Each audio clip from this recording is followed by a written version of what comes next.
Hello everyone, in this quick tutorial I'm going to show you how to create a pivot tables in Google Sheets in just a few steps. So let's get started. So first thing we need to do is we need to open the file that we wanted to create a pivot table.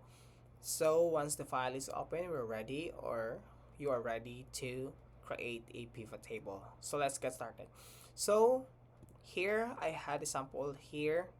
So it tells, or it says that I have a product here that has a sales that generates on a specific dates, and I wanted to create pivot tables with this data, guys. So in order to do that, you all need to do is to highlight all the data, this one, and go to the top and click insert, and you will see all search the pivot table and click that one.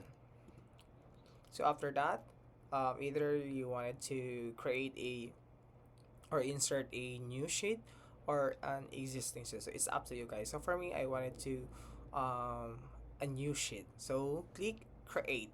So after that, guys, so the new sheet is created. So you will see here a rows, a columns, and a values. So here in the left corner, guys, left side, right side, you will see a lot of options here. So in a row, I wanted to see what product I have, so click that one.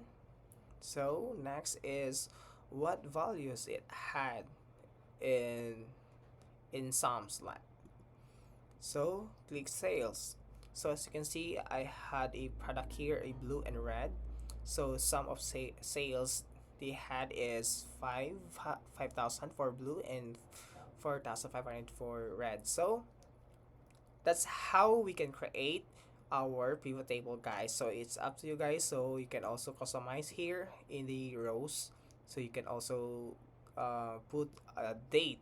So in specific date, what how much sales it generates with a specific, also with specific products. So that's it, guys. I hope you enjoy or learn something in our quick tutorial. Please don't forget to like and subscribe for more quick tutorials in Google Sheets. Thank you.